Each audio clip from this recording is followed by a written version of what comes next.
네. 지난 시간에는 우리가 이제 중개업을 하면서 여러분들이 개인정보를 실적으로 어떻게 처리해야 되는지 수집을 하고 이용을 하고 그다음에 제공하고 그다음에 이제 그 이전을 어떻게 하고 주민번호를 어떻게 처리해야 되고 이런 사항을 좀 알아봤지 않습니까? 자, 이번에는 말이죠. 개인정보를 이제 여러분들이 이제 어떻게 관리를 해야 되는지 안전하게 관리를 해야 되는지 그런 것들을 이제 중점적으로 좀 알아보도록 하겠습니다. 자, 개인정보는 말이죠. 뭐 하나의 법으로 모든 업종을 다 하다 보니까 개인정보를 엄청나게 많이 관리하는 데하고 우리 저 중개사무소와 같이 이렇게 얼마 관리하는 데하고 똑같이 똑같은 수준으로 관리해라. 이런 건 좀 어폐가 있죠.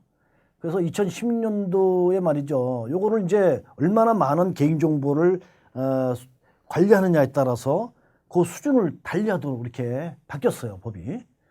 그래서 이제 우리 같으면은 이제 대략 1만 건 미만 정도라고 보이는데 이런 경우에는 유형 1만 적용한다. 그래서 개인정보는 여러 가지 이제 그 조항이 있는데요. 관리하는 조항이. 이런 것 중에 요게 아주 가장 약한 요게 요런 사항들만 이렇게 준수하면 되도록 이렇게 법이 바뀌었습니다. 그래서 그런 것들을 핵심적으로 말씀을 드릴게요. 여러분들이 이제 이런 조항을 가지고요. 먼저 비밀번호 작성을 하는 건데 비밀번호 작성은 말이죠. 어떻게 하게 되어 있냐면은 이렇게 영문자, 여기 영문자, 숫자, 특수문자 요 세 가지를 조합을 해야 됩니다. 그래서 요 세 가지 중에 두 가지만 가지고 간다. 예를 들어서 영문자거나 숫자만 갖고 가겠다. 이렇게 하면은 10자리까지 숫자 자릿수를 만들어야 돼요. 자, 근데 영문자, 숫자, 특수문자 세 가지 중에 세 가지를 다 가지고 조합을 한다. 이렇게 하면은 8자리까지만 하면 됩니다. 여기 8자리까지요. 이렇게 하도록 되어 있습니다.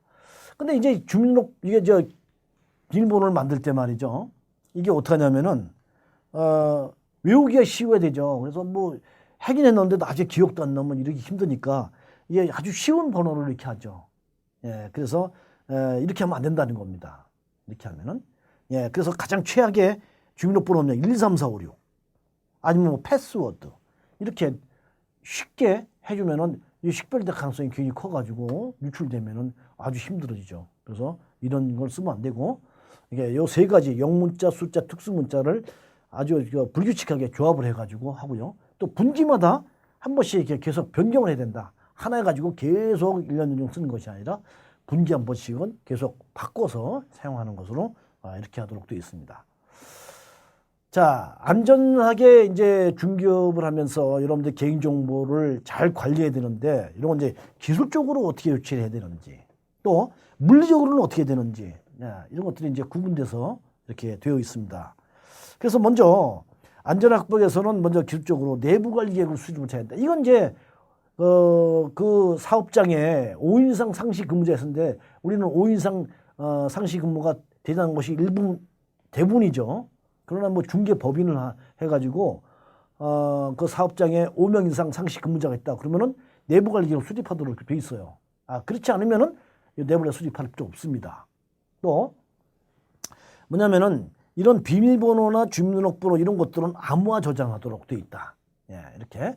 그다음에 개인정보 취급자를 반드시 지정하도록 되어 있고요. 그다음에 열람 제한 및 열람 기록 저장을 이렇게 저장하도록 기록을 열람한 내용을 기록하도록 잘 저장해서 기록해 놓도록 하도록 되어 있습니다.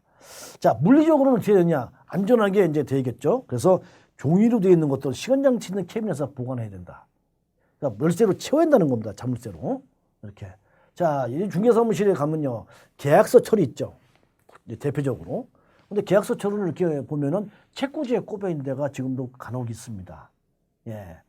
이건 아주 위험합니다. 여러분들 계약서에는 말이죠. 성명, 전화번호, 주민번호, 주소. 이게 네 가지가 돼 있죠. 이 네 가지 굉장히 중요한 개인정보 중에서도 아주 중요한 정보죠. 그래서 그런 것들이 말이죠. 중개사무실에 그냥 계약서 처리라고 크게 써가지고 책꽂이에 이렇게 꼽아 놓는 것은 대단히 위험하다. 그래서 어떻게 되냐. 최소한 이렇게 서랍이라든지 캐비넷에 이렇게 놓고 열쇠로 이렇게 채워야 된다. 뭐 계약서처뿐만 아니라 여러분들이 상담일지도 개인정보가 이렇게 있습니다. 누가 전화번호가 어떻게 되고 상담을 했는지 이런 내용들이 다 기록돼 있죠. 그래서 이건 개인정보가 돼 있는 그런 서류들은 이렇게 시건장치가 돼 있는 그런 곳에 보관을 해야 된다 이겁니다. 그 다음에 여러분들이 이제 사용하는 그 컴퓨터 있죠. PC 이런 것들은 비임계자가 접근되지 않도록 그렇게 비밀번호를 설정을 해야 된다. 그래서 컴퓨터를 딱 부팅할 때 비밀번호가 넣어야만 컴퓨터가 사용 상태가 되도록 이렇게 해야 된다 이거죠. 그래서 비밀번호 아까 작성하는 것은 아까 영문자, 특수문자, 숫자 3개를 해서 이렇게 어떻게 해야 되는지 말씀을 드렸어요. 그래서 그렇게 해 놓아야 된다 하는 겁니다. 자, 여러분들이 이제 개인정보를 넣어가지고 어떤 문서를 작성해요. 아량글을 해서 작성하는 경우도 있고, 뭐 엑셀을 가지고 개인정보를 이렇게 정리를 하는 경우도 있겠죠. 예를 들어서 아량글을 써가지고 개인정보를 갖다가 넣어있는 문서가 있다 하면은 이 문서는 말이죠. 여러분들이 그 파일을 더블 클릭했을 때 그냥 열리면 안 됩니다. 그래서 그런 것들은 암호 처리해서 암호를 넣어야만 그래야만 그 문서가 열려서 개인정보를 볼 수 있도록 이렇게 해야 됩니다. 자, 그러면은 자, 예를 들어서 여러분들이 말이죠. 이렇게 계약서를 아량을 작성해 가지고 이게 주민등록번호가 있다. 그래서 요걸 갖다가 암호 처리해 가지고 그래 가지고 이 열어보더라도 이 개인정보를 볼 수 없도록 이렇게 별 표시로 돼 가지고요. 해야 된다. 한다면 어떻게 되느냐? 여러분들 아래 한글에 보면요. 이 메뉴 중에 보안이라는 데가 있습니다. 그래서 이 보안 여기 써 있죠? 이 보안이라는 데를 해 가지고 클릭을 해 가지고 하면은 여기에 암호 설정, 범위 설정이라는 데가 있어요. 이렇게 선택 글자 보안이라는 데를 눌러 가지고 클릭을 하게 되면요. 이렇게 창이 나옵니다. 여기다가 이제 암호를 넣는 거죠. 비밀번호를. 2개를 동일하게. 그렇게 하고서 여기를 이제 설정하고 누르면은 이게 이제 이렇게 숫자로 되어 있는 것이 별표시로 이런 식으로 바뀌게 된다 이거죠. 이런 식으로 여러분들이 필요한 그런 개인정보를 노출 안 되기 위해서는 필요한 그 부분에서 이런 식으로 처리를 하시면 된다 이겁니다. 자, 여러분들이 작성한 그 문서 자체를 이렇게 암호를 넣어야만 볼 수 있게 할 수도 있어요. 그건 어떻게 하느냐. 문서를 작성을 하고요. 아래 한글로. 그리고 보안이라는 데 클릭하고 난 다음에 여기 암호 설정이라는 버튼이 있어요. 그래서 암호 설정이라는 버튼을 누르면 이런 창이 열려서 여기다가 동일하게 비밀번호를 2번을 이렇게 넣고 설정하게 되면 이 문서는 말이죠. 여러분들이 나중에 더블 클릭해서 열어볼 때 이렇게 암호를 넣으라고 나옵니다. 그래서 거기다가 여러분들이 처음에 암호 설정할 때 넣었던 암호를 넣어야만 이 파일을 열어볼 수 있게 되는 거죠. 자, 이렇게 된다면은 여러분들이 이제 개인정보가 잘 보호가 되는 거죠. 누구나 열어볼 수 없죠. 이 개인정보를 이렇게 보호할 수 있다 이겁니다. 자, 여러분들이 이제 MS 오피스에 엑셀이나 파워포인트 이런 곳에서 이렇게 이제 개인정보를 저장되어 있는 것을 이 파일을 마찬가지로 비밀번호를 알아야만 볼 수 있도록 이렇게 해놓을 필요가 있어요. 자, 그럼 어떻게 하느냐 하면은 파일이라는 데를 눌러서요. 그 다음에 정보라는 데를 찾아요. 그래서 여기에 뭐 통합문서라는 것이 있습니다. 이렇게. 이건 이제 엑셀 할 때 통합문서 보호라는 것이 있고요. 파워포인트를 한다 그러면은 VDH에서 보호라는 것이 나옵니다. 자, 그러고 나서 이게 암호를 넣으라는 데가 나와서 이렇게 하면 이런 창이 열려가지고 여기다가 여러분들이 암호를 설정하면은 이 암호를 모르면은 이 파일을 열어볼 수 없게 된다 이겁니다. 그래서 이런 식으로 여러분들이 작성한 문서에 암호를 설정해가지고 그거를 아무나 그 개인정보를 보지 못하도록 이렇게 해놓으시기 바랍니다. 자, 여러분들이 이제 그 컴퓨터가 말이죠. 이렇게 어떤 악성 프로그램이 이렇게 침입을 하게 되면은 그 개인정보를 그냥 해킹을 다 당하고 이렇게 빼나가게 되는 경우가 많이 있습니다. 그래서 그런 것을 방지하기 위해서는 여러분들 보안 프로그램을 잘 설치해야 됩니다. 보안 프로그램. 그래서 우리가 가장 많이 쓰는 뭐 예를 들면 알약이라든지 V3라든지 이런 이제 백신 프로그램 우리가 무료로 쓸 수 있는 거잖아요. 자, 이런 프로그램일지라도 여러분들이 컴퓨터에 설치를 해놓고요. 그 다음에 이것이 자동으로 업데이트되도록 이렇게 해야 됩니다. 그래서 항상 최신의 그런 상태가 유지되도록 이렇게 해놓으시기 바랍니다. 이게 이제 프로그램을 이렇게 설치하면요. 컴퓨터가 어떻게 속도가 좀 늦어집니다. 그래서 이제 좀 답답하고 하니까 그걸 푸는 경우가 있는데 개인적으로 쓰는 컴퓨터에 관계없습니다만 여러분들이 업무적으로 중개사무실에 쓰는 컴퓨터는 조금 그런 그 답답함이 불편함이 있다 할지라도 그렇게 해놓으신 것이 여러분들 안전하니까 그렇게 해놓으시는 걸 꼭 하시기 바랍니다. 자, 업무용 PC를 여러분들이 이제 쓸 때는 말이죠. 어떠한 게 보호 조치를 해야 되느냐 이거죠. 다시 말씀을 드리면은 파일을 암호화 처리를 해야 된다. 저장을 해야 된다 이거죠. 그래서 아래한글이나 파워포인트, 엑셀 할 때 그 파일을 암호를 설정하는 것을 앞에서 말씀을 드렸어요. 자, 그렇게 해서 암호화 저장을 하고요. 그 다음에 여러분들이 컴퓨터를 처음에 킬 때는 로그인하는 것을 이렇게 해서 아무나 그 컴퓨터를 사용하지 못하도록 비밀번호를 설정을 하고요. 자, 백신 프로그램을 최신 업데이트 때는 백신 프로그램을 설치를 해서 하고, 자, 여러분들이 이제 업무용 쓰는 그런 PC나 노트북에 개인정보가 있는 것이 말이죠. 어느 기간에 도래되면은 이 파기를 해야 되는 것에서 요거 말씀을 드렸죠. 지난 시간에. 그래서 그런 것을 이렇게 파기를 잘 할 수 있도록 이렇게 하신다면은 아무 문제 없을 겁니다. 그래서 이렇게 꼭 준수를 하시길 바랍니다. 자, 요즘은 이제 모바일 시대에서 여러분들이 이제 스마트폰이나 아니면 태블릿 PC 이런 걸 이용해서 이제 중개업을 이제 많이 해죠. 또 하고 있습니다. 자, 이럴 때 이제 이런 개인정보를 잘 보호를 하기 위해서는 이런 조치들이 필요해요. 먼저 이제 와이파이를 이용을 많이 하죠. 이렇게. 그럴 때 공용으로 쓰는 거 있죠. 어떤 뭐 지하철이라든지 아니면 카페라든지 아니면 어떤 공공도서관 이런 데 가면 이제 와이파이를 이렇게 무료로 쓸 수 있도록 되어 있지 않습니까? 그런 와이파이를 이용해서 그러다가 해킹을 당하는 경우가 많습니다. 그래서 그런 이제 공공으로 이렇게 무료로 쓰는 와이파이는 가급적 지양하는 것이 이렇게 좋고요. 그다음에 이제 특히 USB 같은 거요. 이런 것들이 이제 분실될 가능성이 굉장히 크죠.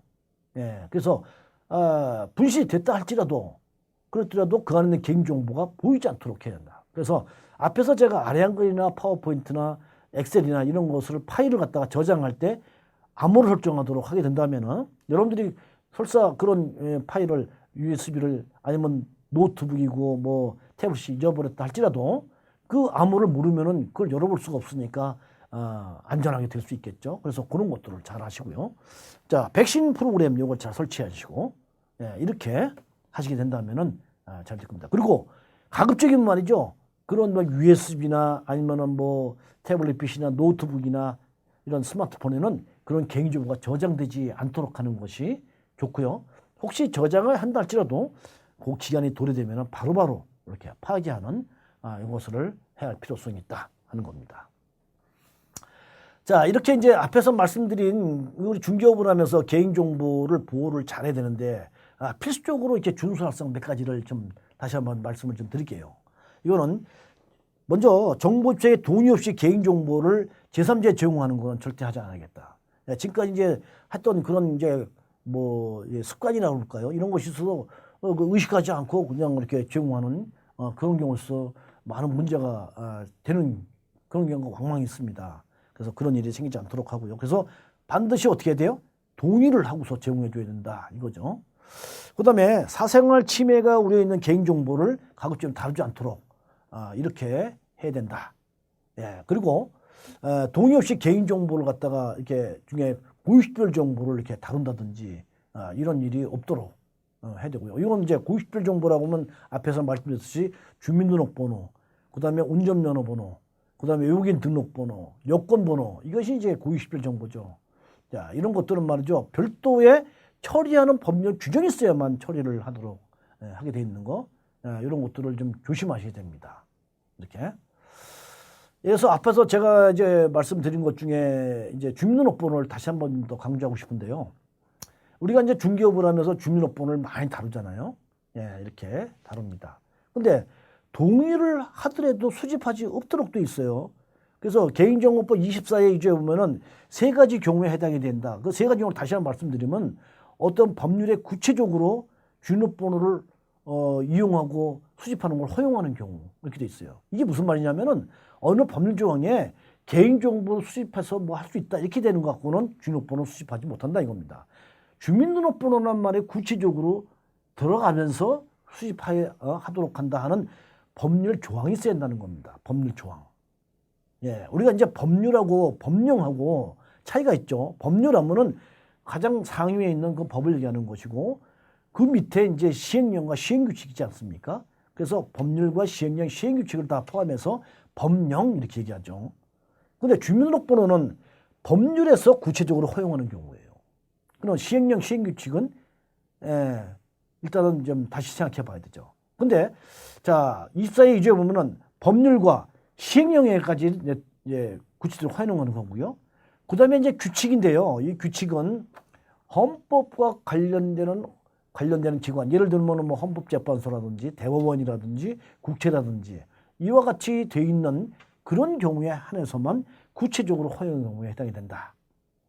그 다음에 두 번째가 뭐냐면은 급하게 생명, 신체, 재산 이익에서 필요한 경우, 이런 경우에 주민등록번호를 수집하고 이용할 수 있고요. 세 번째는 이제 행정안전부용으로 정하는 경우라고 이렇게 되어 있습니다. 그래서 이 세 가지 경우에 해당하지 않으면 수집할 수 없어요. 네, 이건 무슨 얘기냐?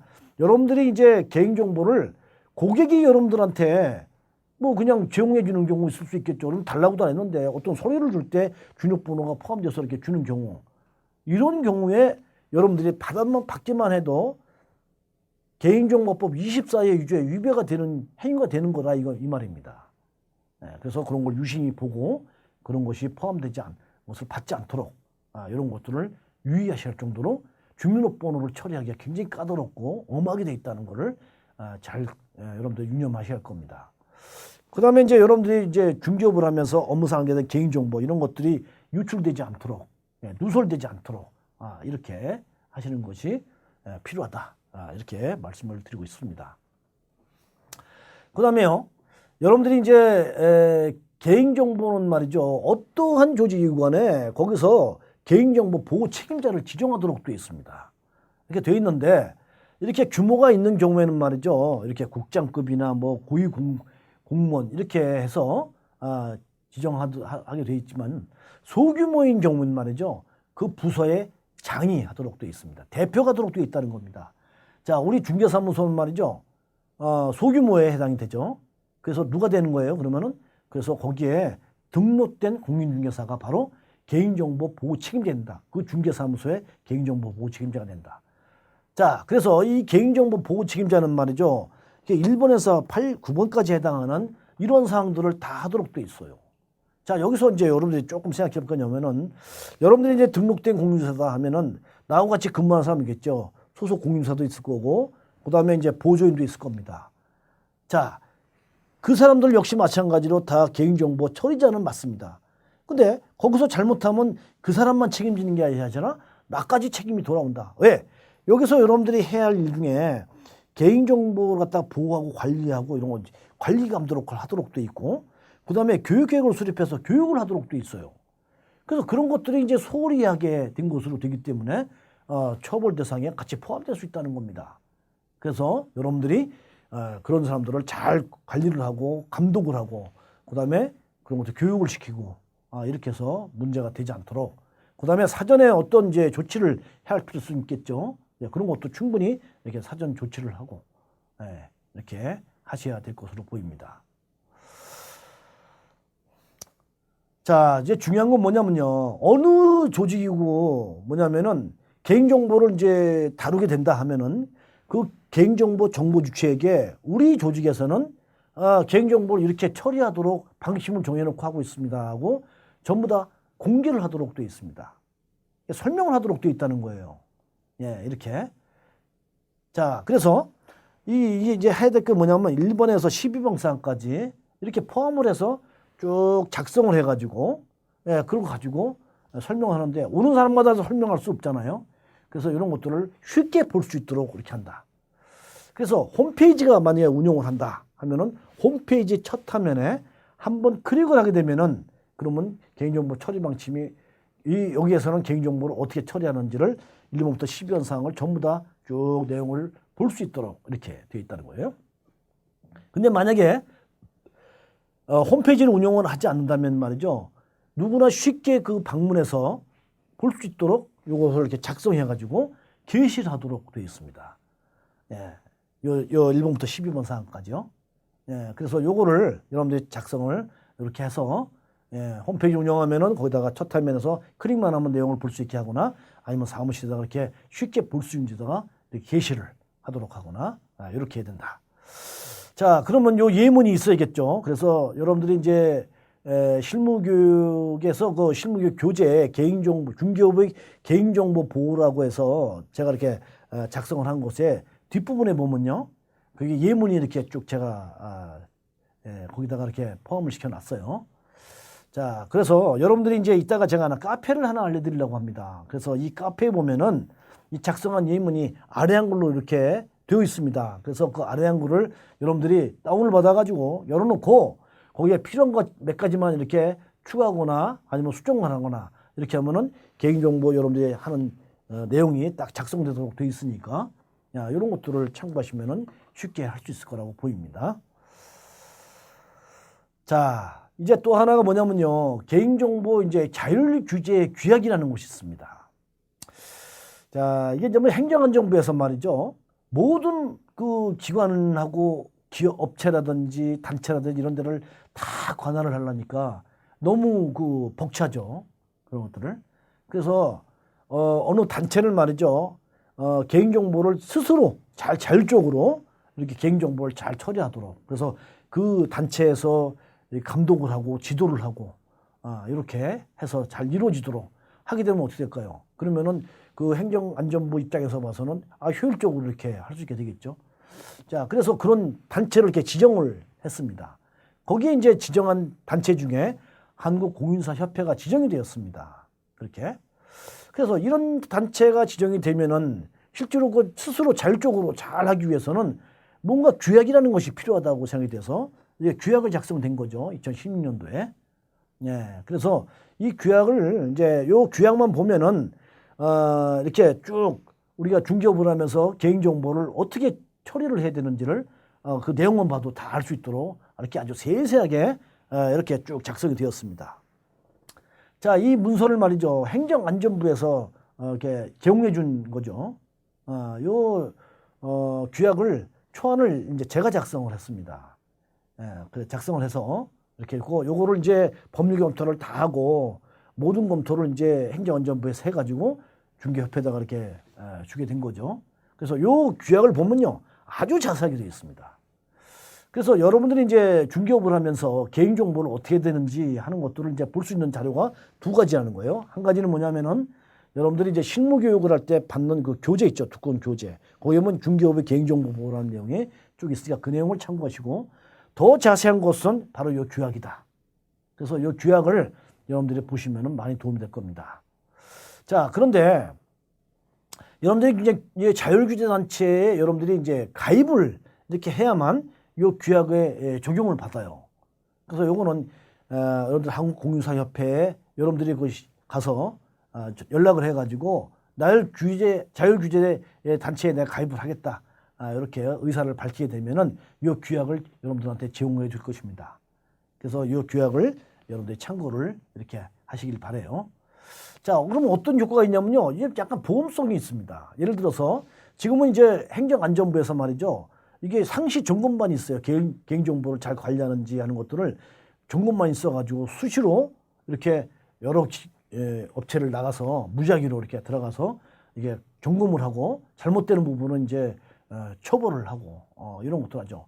그래서 여러분들 개인정보는 이렇게 처벌하는 것이 크게 두 가지로 구분됩니다. 한 가지는 뭐냐면요, 아주 중요한 것은 형사처벌을 하고 좀 약한 것은 행정처분합니다.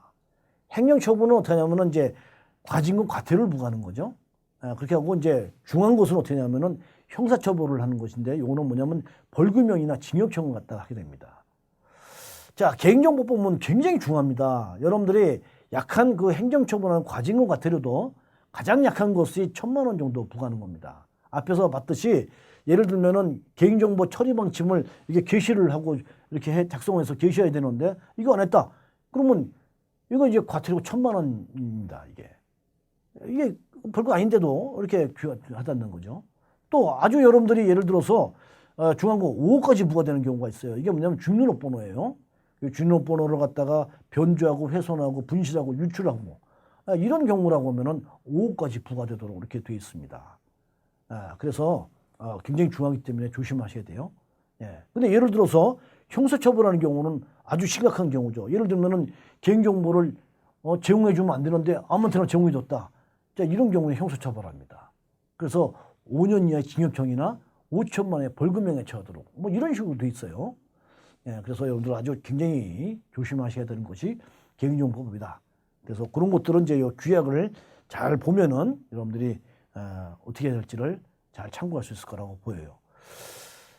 자, 그래서 자, 여러분들한테 이제 개인정보를 하시면서 어떻게 해야 되는지 하는 것들이 이렇게 참고할 수 있는 카페가 하나 있습니다. 이게 이제 부동산 정보 활용 교육이라는 카페입니다. 이건 네이버에 있습니다. 그래서 네이버 검색창에다가요, 여러분들이 중개 정보화 활용 교육이라는 곳으로 검색을 하게 되면은 요 카페를 여러분들이 들어갈 수가 있습니다. 요 카페에 이제 좌측에 있는 메뉴가 이렇게 있는데 여기 보면은 그 중간쯤에 중개 정보 활용 중개 개인정보 보호라는 요 메뉴가 있어요. 그래서 요 메뉴를 클릭하고 내용 나오는 내용 중에 보시면은 아까 봤던 그 개인정보 자율규약도 있고요. 거기에 예, 그다음에 여러분들이 아까 했던 그 개인정보 처리 방침에 대한 그 아래 한글로 되어 있는 그 파일도 있고 그 외에 여러 가지 이제 그 자료들이 쭉 있으니까 이런 것들을 여기서 이 카페에서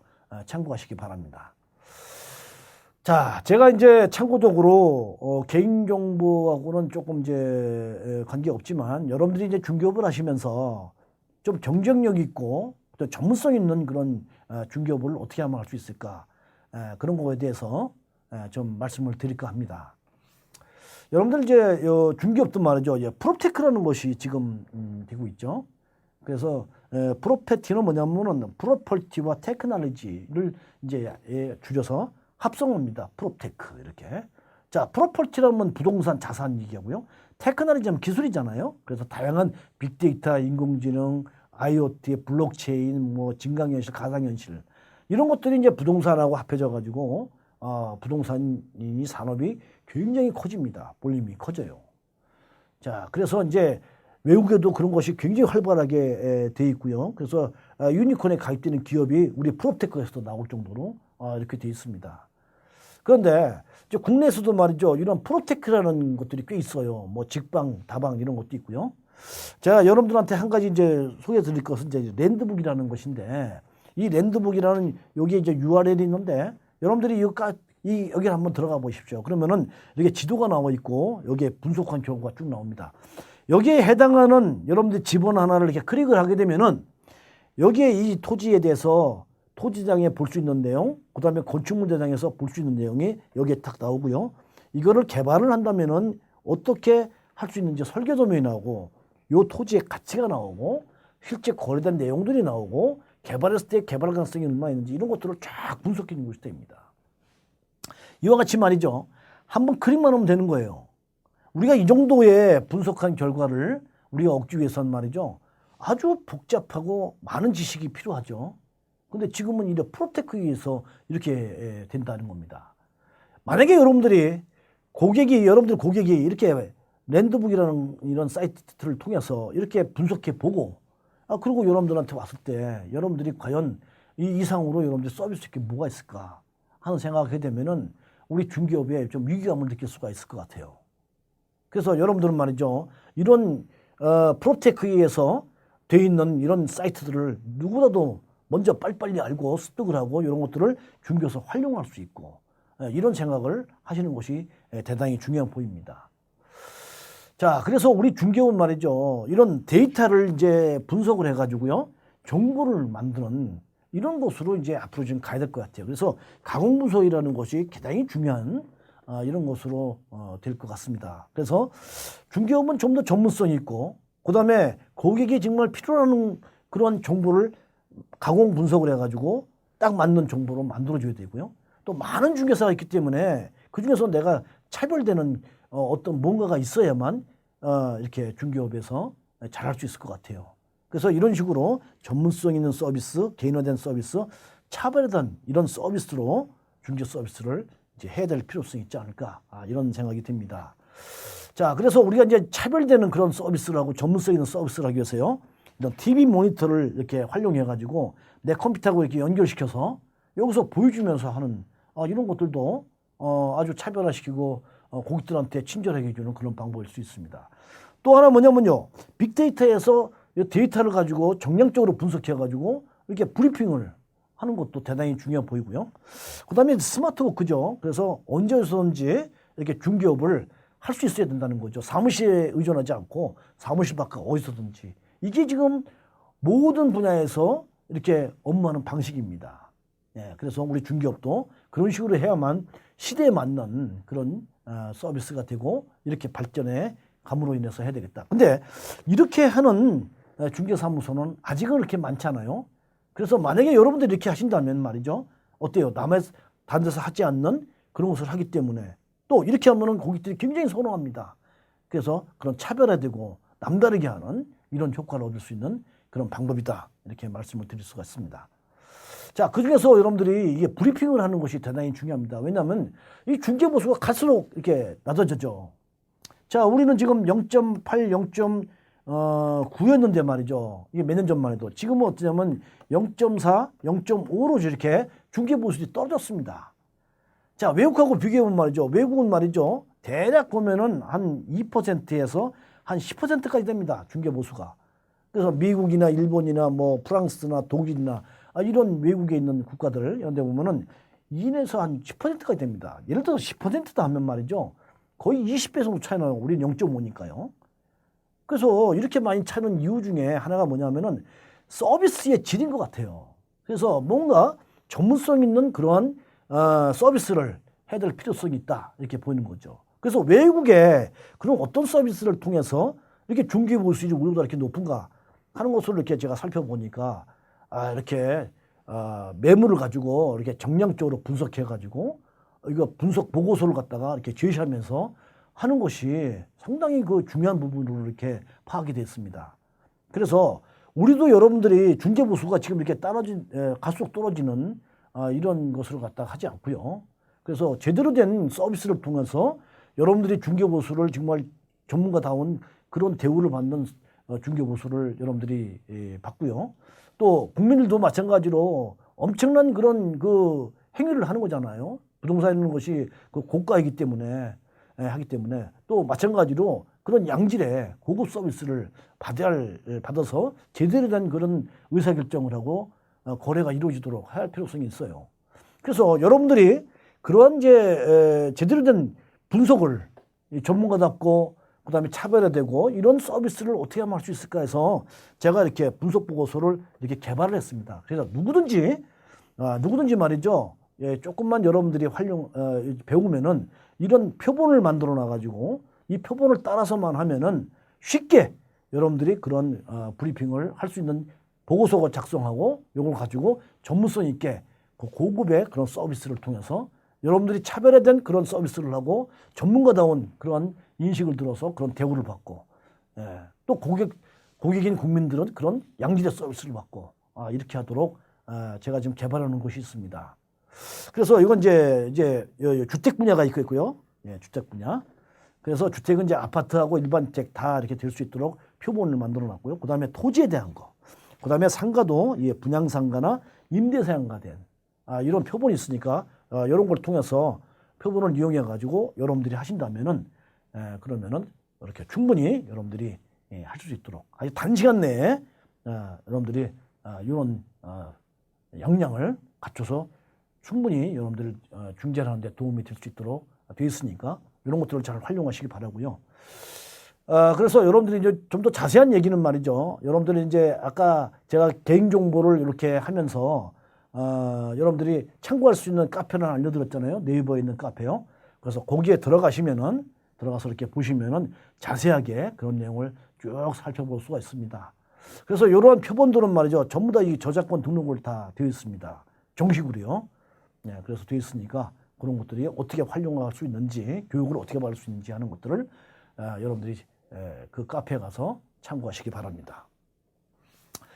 자, 이번 시간에 여러분들한테 이제 개인정보에 대해서 알아본 내용은 여러분들이 개인정보를 이제 어떻게 관리를 안전하게 해야 되느냐, 이런 것들을 알아보았고요. 또 주민등록번호 처리는 어떻게 하고, 자, 여러분들이 이제 그런 개인정보를 잘 그 처리하기 위해서 필요로 하는 그런 자료가 있다고 말씀드렸어요. 그래서 그런 것도 실무 교재에 이렇게 작성된 게 있고, 그다음에 자율 규약이 있으니까 이런 규약을 참고하시면 된다. 그래서 이런 것들은 여러분들이 아까 제가 말씀드린 카페에 가면 이런 자료들이 있으니까 그런 걸 잘 보시고요. 그다음에 이제 마지막으로 참고적으로 제가 여러분들한테 이런 시대에 맞는 지금 4차 산업혁명 시대에 이렇게 다양한 정보 기술이 빅데이터나 인공지능이나 VR, AI나 그다음에 블록체인 이런 다양한 기술들이 우리 중기업하고도 밀접하게 연관이 되어가지고 적용이 되고 있다 이런 말씀을 드렸어요. 그래서 충분히 그렇게 어렵지 않게 이런 걸 활용할 수 있게 되고 됨에 따라서 자칫하면은 여러분들 고객이 여러분들보다 더 많은 정보를 알고 있고 더 많은 그런 분석한 결과를 알고 있을 수 있다는 그런 위기감을 좀 느껴야 되겠다. 그래서 그런 것들을 잘 대비하고 차별에 대한 서비스를 하기 위해서 여러분들 아까 제가 말씀드린 그런 TV 모니터를 활용한다든지 그다음에 브리핑을 하는 걸 한다든지 그다음에 이제 스마트 워크 그래서 태블릿 PC나 스마트폰을 가지고 그런 걸 하는 것을 통해서 여러분들이 차별에 대한 그런 서비스를 할 필요성이 있겠다. 특히 그 브리핑하는 것은 여러분들이 그 굉장히 그 많은 시간과 노력이 필요하고 이래서 할 수 있는 부분이지만 여러분들이 쉽게 그렇게 할 수 있도록 그런 브리핑 표본을 다 작성돼서 정형화 시켰기 때문에 그런 것들은 여러분들이 기계적으로 조금만 배우면은 충분히 여러분들이 그렇게 할 수 있도록 다 되어 있기 때문에 그런 것들을 활용하시면은 마음이 들 거라고 이렇게 많은 도움이 될 거라고 이렇게 말씀드리고 싶습니다. 아무튼 이제 여러분들이 이제 실무 교육에서 이렇게 중개업을 하면서 이 개인 정보를 어떻게 여러분들이 처리를 하셔야 되는지, 또 어떻게 관리를 해야 되는지, 특히 저 주민등록번호의 개인정보 중에 주민등록번호는 어떻게 처리를 해야 되는지 이런 것에 대해서 핵심적으로 말씀드린 내용을 잘 참고하시길 바라고요. 더욱더 좀 당부드리고 싶은 것은 우리 중개업이 시대가 바뀜에 따라서 시대가 많이 발전함에 따라서 다양한 정보 기술이 이렇게 발전함에 따라서 많은 변화가 앞으로 있어야 되겠다. 이런 생각을 좀 하시고 위기감을 좀 느끼시고 생각하시고요. 그래서 대비하고 좀 더 많은 공부를 하고 이렇게 하시면 참 좋겠다 하는 말씀을 드리고 있습니다. 수강하시느라고 수고하셨습니다.